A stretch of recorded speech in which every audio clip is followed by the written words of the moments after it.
Ambassador stood in the communications center of her, watching the screens fill with static and fire. The Dominion had arrived 3 days ago with a fleet so large it blocked out the stars. 300 warships hung in the void above her planet like metal predators waiting to feed. They were not warriors.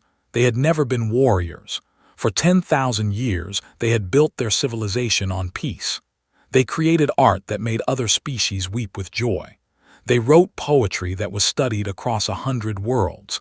They believed that kindness and wisdom could solve any problem. They were wrong. Pressed her four-fingered hand against the transmission console. Her pale blue skin had grown gray with exhaustion. She had not slept in 3 days.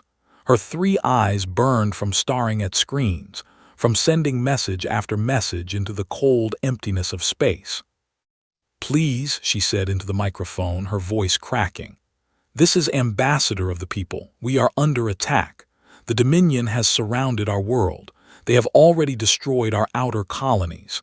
Millions are dead. We have no military. We have no weapons. We are begging any power in this galaxy to help us."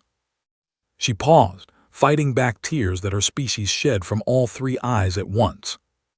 "We will give you anything. We will serve you. We will pay any price. Please. Our children are dying. Please help us." She ended the transmission and sent it across every frequency she knew. She sent it to the Galactic Assembly, the great council of elder races that was supposed to keep peace in the galaxy. She sent it to the Trade Confederacy, the wealthy merchants who controlled half of known space. She sent it to the Morrow Collective, the ancient civilization that had existed before most species learned to walk upright. Then she waited. The screens remained silent. Outside, through the tall windows of the communications center, could see the sky burning. They had begun their bombardment of the countryside. Great pillars of fire rose from the forests that they had protected for generations. Ships screamed overhead, dropping death on villages full of artists and teachers and children who had never harmed anyone. Assistant, a young male named Bora, approached her with a data pad in his trembling hands. "Ambassador," he said quietly, "the Galactic Assembly has responded." Hope flared in his chest. She grabbed the data pad and read the message. Her hope died. The message was short. It explained that the Galactic Assembly had reviewed the situation and determined that the conflict between thee and the Dominion was classified as an internal regional dispute. Under Article 7 of the Galactic Charter, the Assembly could not intervene in internal regional disputes. The Assembly offered its sympathy and encouraged both parties to seek peaceful resolution. Peaceful resolution. There were burning cities, and the Assembly suggested peaceful resolution. Let the datapad fall from her hands. It clattered on the floor. "The Trade Confederacy?" she asked. Bora shook his head. "They say they cannot risk their commercial relationship with the buy too many of their products." "The Morrow Collective?" "They say they will discuss the matter at their next council meeting, in 8 months. 8 months? They would be extinct in 8 days. Walked to the window and looked up at the sky. Through the smoke and fire she could see the ships, dark shapes against the stars. They were taking their time. They knew no one was coming to help. They could destroy the slowly, enjoying every moment of it.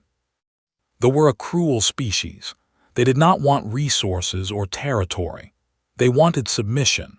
They wanted to break the spirit, to turn a proud and ancient people into slaves, and they would succeed because the galaxy had decided that they were not worth saving. Continued sending her message. Day after day she broadcast her plea for mercy. Her voice grew hoarse. Her eyes grew dim.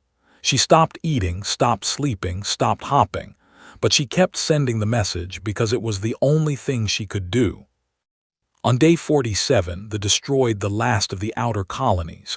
12 million died in a single afternoon. The survivors fled crowding into cities that were never meant to hold so many. Food ran short. Medicine ran out. Children cried for parents who would never come home. On day 48, they began bombarding the itself. was still at her console, still sending her message when the first bombs fell on the capital city. The building shook. Dust fell from the ceiling. Somewhere in the distance, she heard screaming. She kept transmitting. What else could she do? "Please," she whispered into the microphone. "Someone, anyone, we are dying, please help us." On day 49, something changed. Bora burst into the communication center, his eyes wide with something had not seen in weeks. It took her a moment to recognize it. "Hope. Ambassador," he gasped. "A ship. There is a ship at the edge of our system." His hearts beat faster. "Reinforcements." "No, unknown design, unknown origin, they are hailing us." Stumbled to the main screen and opened the channel. Static filled the display for a moment. Then a face appeared. It was unlike any species had ever seen. 2 eyes instead of 3, flat features, skin the color of warm sand, dark hair pulled back from the face.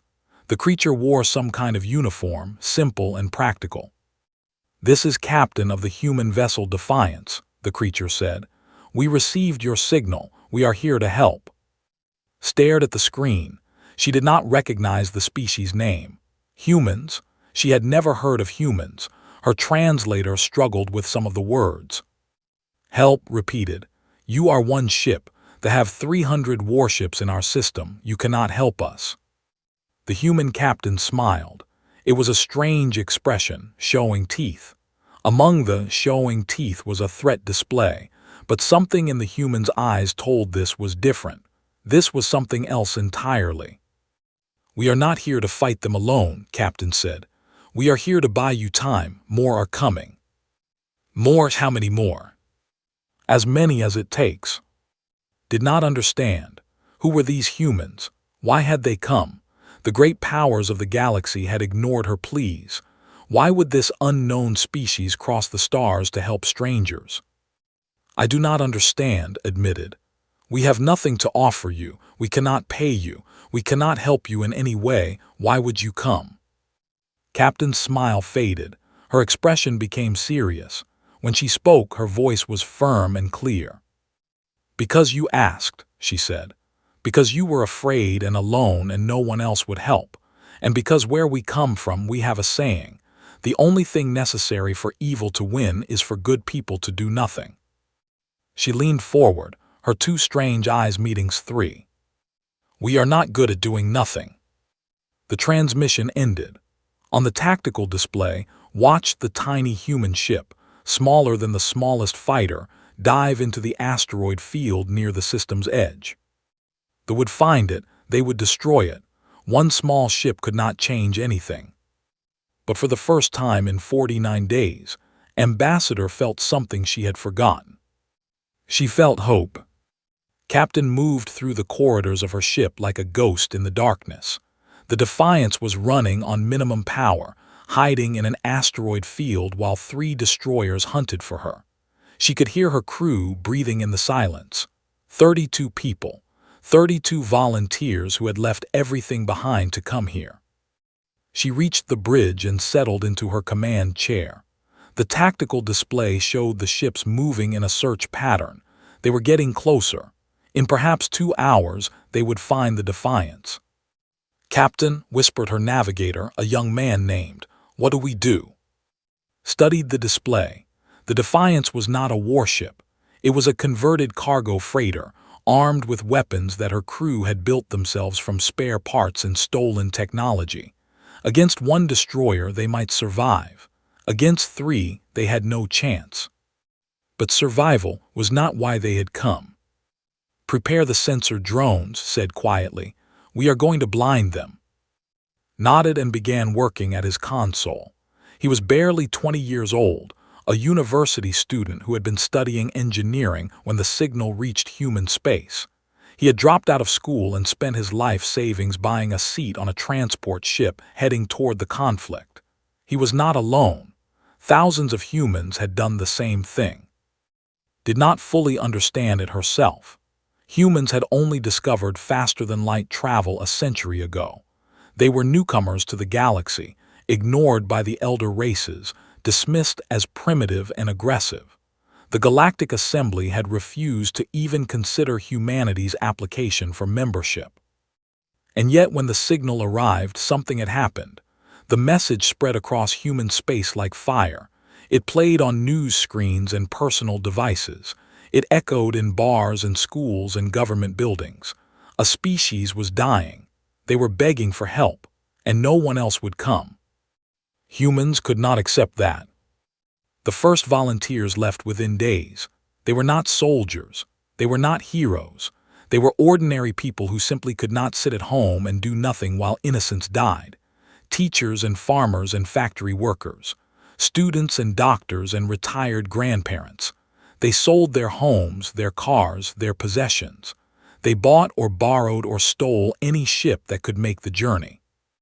Had been a cargo ship captain hauling supplies between human colonies. Her life had been simple and quiet. Then she heard the signal and something inside her changed. She could not explain it.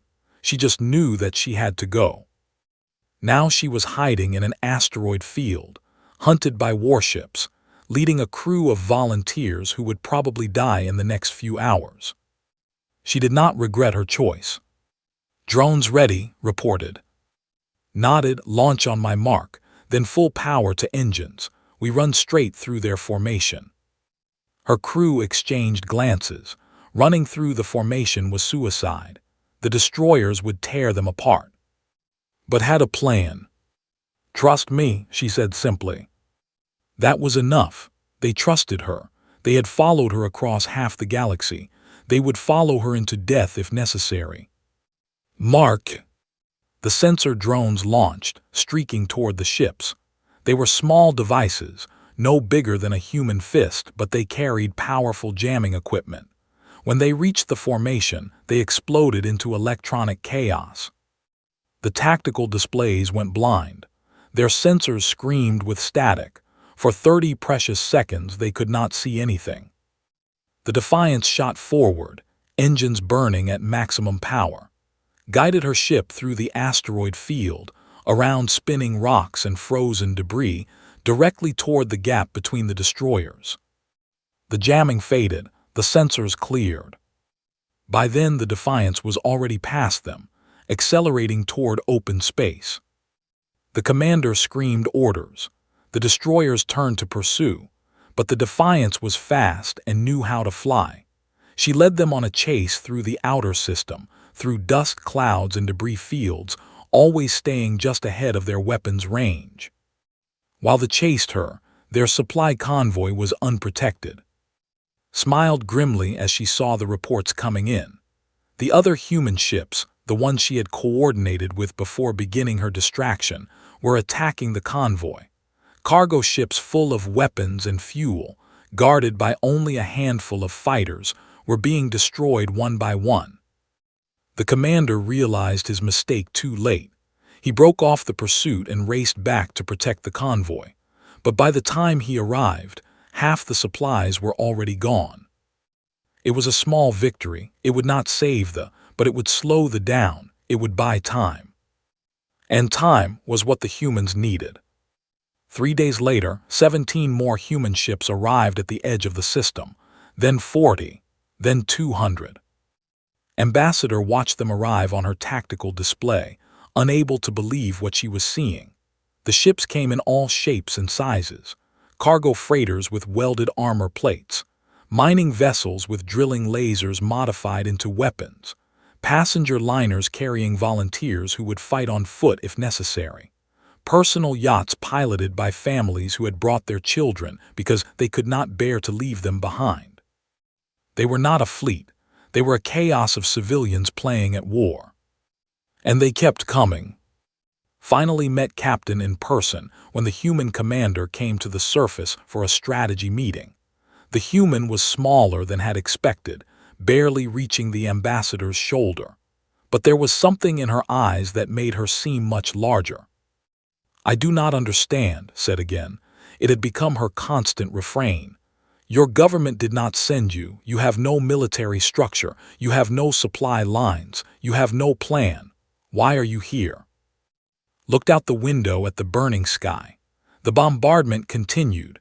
though it had slowed since the supply convoy was destroyed. "Have you ever heard of a human named?" asked. Shook her head. "She arrived yesterday," said. "She is 73 years old. She was a nurse on Earth, retired for 10 years. When she heard your signal, she sold her house, bought medical supplies, and hired a transport ship to bring her here.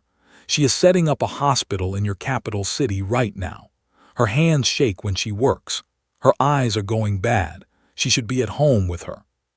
Turned to face. I asked her why she came. Do you know what she said? Waited. She said she could not sleep. She said every time she closed her eyes, she saw your children dying. She said she would rather die here, helping strangers, than live at home knowing she did nothing. Felt her 3 eyes filling with tears. "You are asking why humans came," continued. "I cannot give you a simple answer. We are not a simple species. We fight each other. We hurt each other. We have done terrible things in our history, but there is something in us that cannot stand to see innocents suffer, something that burns when we see cruelty and injustice, something that makes us cross the galaxy for people we have never met." She reached out and took his hand. The human's grip was warm and strong. "The galaxy ignored you," said. "The great powers calculated the cost and decided you were not worth saving, but humans do not calculate like that. We see someone crying for help and we come. It is not logical. It is not strategic. It is just who we are." Outside, the sound of explosions continued. They were still attacking. The war was far from over. But looked at the human ships gathering in orbit, at the volunteers risking everything for strangers, and she understood something important. They had called for mercy from the galaxy. The galaxy had not answered. But humanity had come anyway, not for payment, not for power, not for any reason that made sense. They had come because they heard someone crying for help. And that was enough. Lord stood on the bridge of his flagship, the Dominion's Wrath, and watched the human fleet gather. His 4 arms were crossed behind his back, and his dark eyes burned with contempt.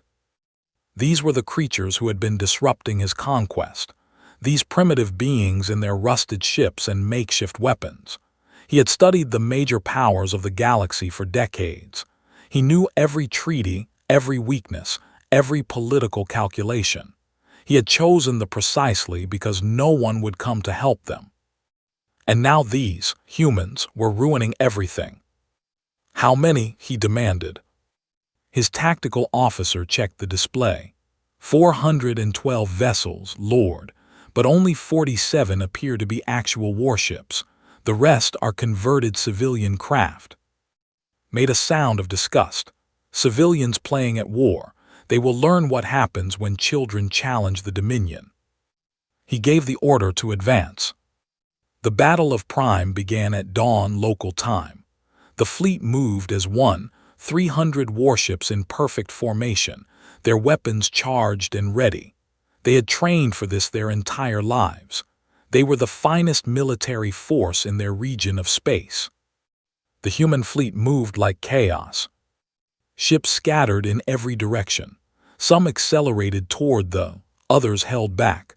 Others seemed to be flying in random patterns. From the perspective, it looked like panic. It was not panic. Captain commanded from the bridge of the Defiance, now at the center of a loose formation of human vessels. She had spent the last 3 days meeting with every ship captain, coordinator, and volunteer leader. She had explained her strategy. She had accepted their suggestions. She had let them argue and debate and modify the plan. This was not how military operations were supposed to work. There was no chain of command. There were no orders. There was only a shared understanding of what needed to be done. First Wave said into her communicator, "Go." 80 human ships accelerated toward the fleet. They were the oldest ships, the weakest ships, the ships that could barely fly. Many of them had only a single pilot. They spread out, each one targeting a different vessel. They opened fire. Their weapons were powerful and precise. Human ships began to explode, one after another, filling the void with fire and debris. But the human ships did not stop. They did not turn, they kept coming. Lord watched with growing confusion. What were they doing? Their ships were being destroyed. Why did they not retreat? Then he understood. The human ships were not trying to survive. They were trying to reach the vessels.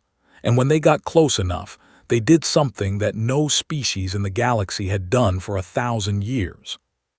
They rammed. Ship after ship crashed into the fleet. Small vessels slammed into weapons arrays and sensor clusters. Larger ships aimed for engines and power cores. A young pilot named, his craft crippled and burning, flew directly into the reactor of a destroyer. The explosion took out 3 nearby vessels. His final transmission was a song from his. He was singing as he died. Lord stared at the tactical display in disbelief. His fleet was not being defeated. It was being torn apart by. "They are insane," he whispered. His tactical officer was pale with shock. "Lord, we have lost 27 ships. The humans have lost over 50, but they are not stopping. They are not retreating. They keep coming." The second wave hit before could respond. These ships were different. They were not trying to ram. They were trying to board. Human vessels latched onto warships and cut through their hulls with mining equipment. Humans in space suits poured through the breaches, carrying weapons that ranged from military rifles to welding torches to kitchen knives. A woman named led a boarding party of 40 volunteers onto a destroyer. She was a former police officer from a small human colony. She had never been in a space battle before. She had trained for 2 weeks before the fleet arrived. It took her team 3 hours to capture the ship. 12 of her volunteers died in the fighting. But when it was over, the destroyer's guns turned on its own fleet. His voice came over the human communication channel, tired and bloody and triumphant. "One more for our side. Who wants the next one?" Lord could not understand what he was seeing.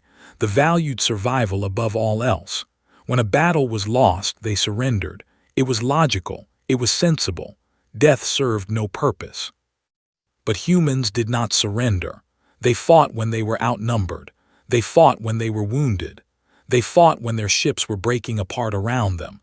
They fought when there was no chance of victory. And every time a human died, the others fought harder.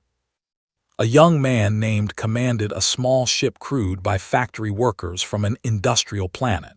When his engines were destroyed, he ordered his crew to abandon ship.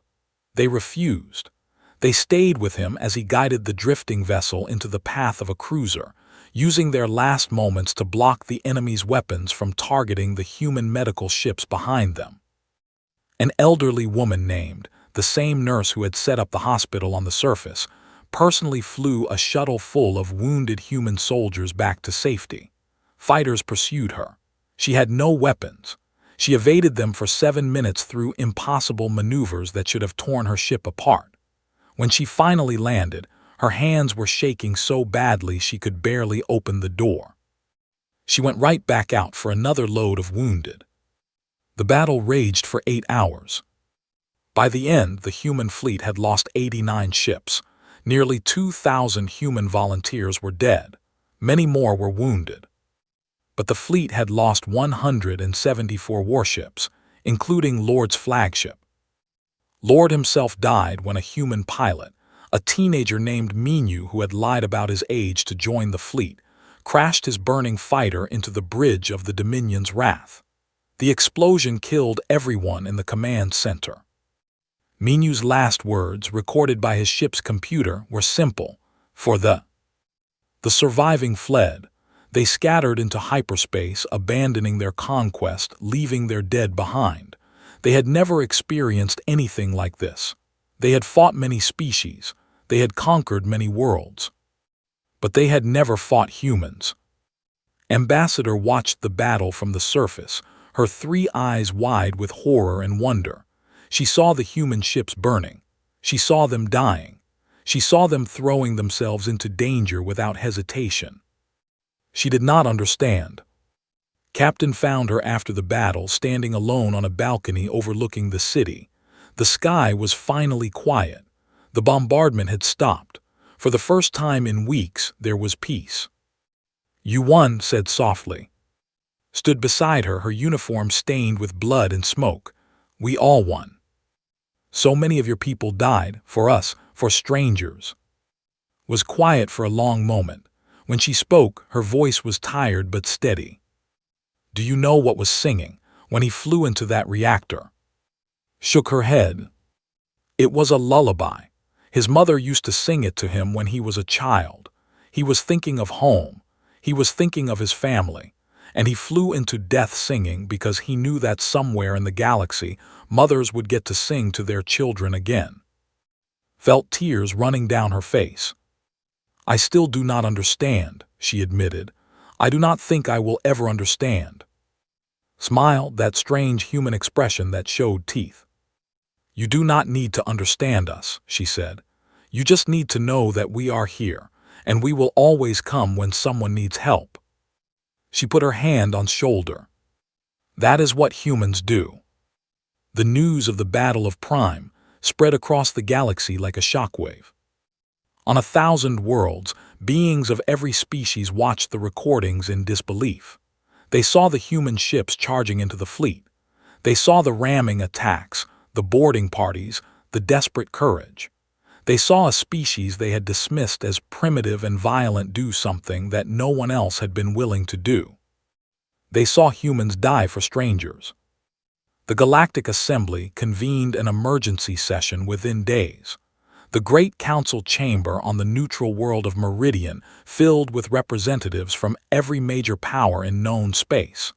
They came to discuss what they called the human situation. Ambassador was there. She had traveled across the galaxy to speak before the assembly. She stood alone on the speaking platform, small and tired, her blue skin pale from exhaustion, but her voice was strong. "Honored representatives," she began, "I come before you today to speak about mercy." The chamber fell silent. 53 days ago, my people began to die. The Dominion surrounded our world with 300 warships. They destroyed our colonies. They bombarded our cities. They killed millions of innocent people who had never harmed anyone. She paused, letting her words sink in. "I sent a message to this assembly. I begged for help. I pleaded for mercy. I offered everything my people had in exchange for protection." Her 3 eyes swept across the assembled delegates. "You refused." Murmurs rippled through the chamber. The representatives shifted uncomfortably in their seats. The Trade Confederacy refused because they were good customers. The Morrow Collective refused because they needed 8 months to discuss the matter. This assembly refused because our suffering was classified as an internal regional dispute. His voice grew harder. "You calculated the cost of helping us. You weighed our lives against your politics and your profits and your procedures, and you decided that we were not worth saving." A representative from the Morrow Collective rose to speak. He was tall and ancient, his silver skin marking him as one of the elder races. "Ambassador," he said calmly, "you must understand that the galaxy operates on certain principles. Treaties and agreements exist to prevent larger conflicts. If we had intervened in your dispute with it could have triggered a wider war. The cost in lives might have been even greater." Stared at him. "The cost in lives," she repeated. 12 million of my people died in the first month. Children burned in their schools. Families were crushed under falling buildings. Artists and poets and teachers were slaughtered while they begged for mercy. And you speak to me of cost." The Morrow representative had no response. "But I did not come here to condemn you," continued. "I came here to tell you what happened next." She activated a holographic display. Images appeared in the air above the speaking platform. Human ships, human faces, human names. "When you refused to help, someone else answered. A species you have never taken seriously. A species you have dismissed as primitive and aggressive. A species that has no seat in this assembly, no treaty obligations, no reason to care about the fate of The images showed Captain on the bridge of the Defiance, at his navigation console, setting up her hospital in the cockpit of his fighter, leading her boarding party with his factory workers. Minu, the teenager who had lied about his age. These humans crossed half the galaxy because they heard us crying for help. They were not soldiers. They were not warriors. They were teachers and students and nurses and workers. They had families at home. They had lives they could have returned to, but they came anyway.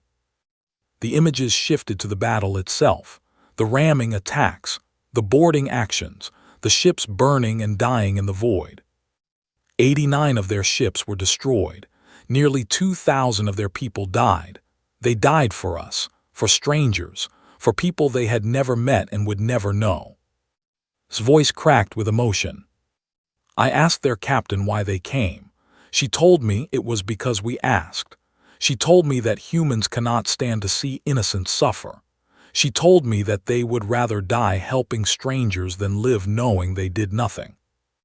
The holographic display faded, stood alone on the platform, facing the most powerful beings in the galaxy. I do not know if humans are primitive. I do not know if they are aggressive. But I know this. When my people were dying, when we called out for mercy, only humanity came. And they taught me something about the galaxy that I did not understand before. She took a deep breath. They taught me that treaties and calculations and political convenience mean nothing. They taught me that the only thing that matters is whether you help when someone needs you. And by that measure, every power in this chamber has failed. The chamber erupted in argument. Representatives shouted at each other. Some demanded that the humans be censured for violating treaties. Others called for immediate diplomatic relations. A few sat in shamed silence, unable to meet eyes. Ambassador walked out without waiting for a response. Outside the chamber, she found Captain waiting for her. The human woman was wearing a clean uniform now, her hair neatly arranged, but could still see the exhaustion in her eyes. You did not have to do that, said quietly. Yes, I did, took's hand in her own. The galaxy needed to know what you did for us. They needed to understand. Some of them will never understand. Perhaps not, but some of them will, and that is a start. They walked together through the corridors of the great station, past representatives who stared and whispered. The news of speech would spread quickly. Within days, every world in the galaxy would hear what the humans had done. It would change things, not immediately, not completely, but the galaxy would never look at humanity the same way again. In the weeks that followed, the human volunteer fleet remained in space. More ships arrived daily. Some brought supplies and medicine. Some brought engineers to help rebuild. Some brought families who wanted to start new lives on a world they had helped to save. A human named, one of the few survivors of the factory worker crew, personally led the reconstruction of the largest city. He worked 18 hours a day, side by side with workers, teaching them human construction techniques and learning their methods in return. When visited the construction site, she found him covered in dust and sweat, laughing with a group of children who were trying to teach him their language. You could go home, she told him. The battle is over, you have done enough. Shook his head. The battle was just the beginning. Now comes the hard work. Building is harder than fighting, but it matters more. He turned back to his work, lifting a heavy beam with the help of 2 workers. Watched him for a long moment, then she smiled and joined in. That evening, she received a message from the Galactic Assembly.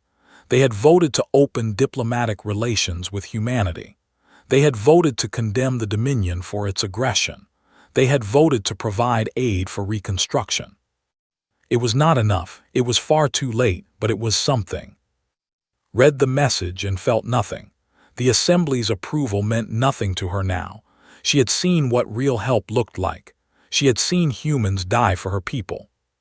Political recognition could never compare to that. She went to find Captain and tell her the news. She found the human woman on a balcony, looking up at the stars. "The Assembly has recognized humanity," said. "You will have a seat among the great powers." Laughed softly. It was not a happy sound. "We did not come here for recognition," she said. "We did not come here for political power.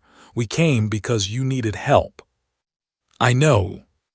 The Assembly will want something from us now. They will want alliances and treaties and obligations. They will want to use us." Nodded, probably. Turned to face her. "And your people, what will you want from us?" Thought about the question for a long moment. She thought about the ships that had come to save her world, the volunteers who had died, the families who had given everything for strangers. "Friendship," she said finally. "Nothing more, nothing less." Smiled. This time it was a real smile. "That," she said, "we can give." 20 years had passed since the Battle of Prime. Ambassador stood at the entrance of the Memorial Gardens, watching the sun set over the rebuilt capital city. The scars of war had long since healed. New buildings rose where ruins had stood. New forests grew where fire had burned. New generations played in streets that had once run with blood. But they had not forgotten. The Memorial Gardens stretched across a hillside overlooking the city. Thousands of stone pillars stood in neat rows, each one bearing a name and a face. Human names, human faces, the volunteers who had died defending a world that was not their own. Walked among the pillars, reading the names she had memorized long ago. Who sang as he flew into death. Who captured a destroyer with 40 volunteers. Minu, the teenager who had killed Lord, who had survived the battle only to die 3 years later in a construction accident, still working to rebuild. And hundreds more, teachers and farmers and factory workers, students and doctors and retired grandparents, ordinary people who had done extraordinary things. She stopped at a pillar near the center of the garden. The face carved into the stone was familiar, dark hair, warm eyes, a smile that showed teeth. Captain had died 8 years ago on a distant world, defending another species from another threat. She had spent her last years leading what had become the Interstellar Volunteer Corps, organizing humans who wanted to help wherever help was needed. She had never stopped, not even at the end. Her last message to had been simple: keep being kind, that is all that matters. Placed her hand on the stone pillar. The surface was warm from the setting sun. "I have tried," she whispered. "I hope I have made you proud." A voice came from behind her. "Ambassador, the delegation from Earth has arrived." Turned to see her assistant, a young named Nara who had been born after the war. Nara had never known the terror of the bombardment. She had grown up in a world saved by humans, in a culture that had been forever changed by their sacrifice. "Thank you, Nara. I will be there shortly." Nara hesitated. "Ambassador, may I ask you something?" "Of course." "What were they like? The humans who came to save us. I have read the histories, I have seen the recordings, but you knew them, you fought beside them." Was quiet for a moment, remembering. She remembered Captain's smile. She remembered shaking hands as she treated the wounded. She remembered the sound of human voices singing songs from there as they went into battle. "They were afraid," she said finally. "They were ordinary, they were not special or different or superior. They were just people, but they came anyway. They were afraid and they came anyway." Nara nodded slowly, trying to understand. "The histories say that humans are warriors," she said, "that they are violent and dangerous, but that is not what you are describing." "The histories are wrong," said firmly. "Humans are not warriors. They are something else entirely, something that the galaxy had never seen before." "What are they, then?" Looked back at the Memorial Gardens, at the thousands of pillars stretching across the hillside. "They are people who cannot look away. They see suffering and they cannot ignore it. They see injustice and they cannot accept it. They hear someone crying for help and they cannot stay home. It burns inside them. It drives them. It makes them cross the galaxy for strangers they will never meet. She turned back to Nara. The galaxy called them aggressive. The galaxy called them primitive.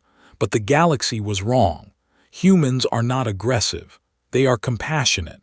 So compassionate that they will die for people they do not know. So compassionate that they cannot live with themselves if they do nothing.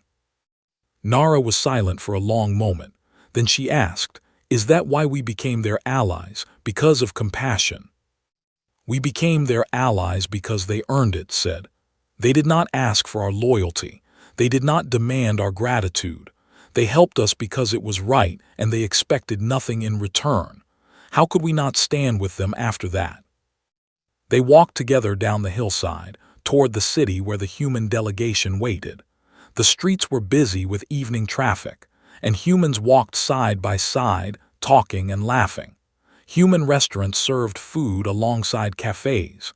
Human children played with children in the parks. It had not always been easy. There had been misunderstandings. There had been conflicts. Two species learning to live together was never simple, but they had managed. They had built something new, something neither species could have created alone. The delegation from Earth was waiting at the government center. They had come to celebrate the anniversary of the battle, as they did every year, but they had also come to discuss the future. The galaxy was changing. Other species had seen what humans could do. Some feared them. Some wanted to use them. Some wanted to destroy them before they became too powerful. And some wanted to be like them. Had received messages from a dozen worlds in the past year alone, species she had never heard of, reaching out to ask about the humans. What were they like? How did they think? Why did they help strangers? She answered the same way every time. Come and see for yourself, meet them, talk to them. Let them show you who they are. Some came, some did not, but the word spread, the legend grew. The humans who crossed the galaxy for strangers. The humans who died singing. The humans who could not look away. At the government center, met the human ambassador, a young woman named Sara who reminded her of Captain. Sara had the same fire in her eyes, the same determination, the same inability to accept that some things could not be changed. "Ambassador," Sara said, taking her hand, "it is an honor." "The honor is mine," replied. "Your people saved us, we will never forget." They walked together through the halls of the government center, past murals depicting the battle, past portraits of the fallen heroes, past windows looking out on the city that had risen from the ashes. "We have received another signal," Sara said quietly. "Another species under attack, another world facing extinction." Nodded, she had heard the reports. The Myra, a gentle species on the far side of the galaxy, were being invaded by a hostile neighbor. Their situation was desperate. Their calls for help had been ignored by the Galactic Assembly. "Will you go?" asked. Sara smiled. It was the same smile had worn all those years ago. "We are already going. The first volunteers left yesterday." "Be careful, the galaxy is dangerous." "The galaxy is dangerous," Sara agreed. "But it does not have to be, not if we choose to make it better." She paused at a window, looking out at the sunset. "That is what Captain taught us. That is what all of them taught us. The universe is cold and vast and uncaring, but we do not have to be. We can choose to care. We can choose to help. We can choose to be the ones who come when someone cries for mercy." Stood beside her, watching the sun sink below the horizon. "And that is what you will always do." "Always," Sara said. "For as long as there are humans, for as long as there is someone who needs help, we will come." Later that night, stood on the balcony of her home, looking up at the stars. Somewhere out there, human ships were racing toward the Myra. Volunteers were leaving their families, their jobs, their safe and comfortable lives. They were crossing the galaxy for strangers they would never meet. Just as they had crossed the galaxy for her.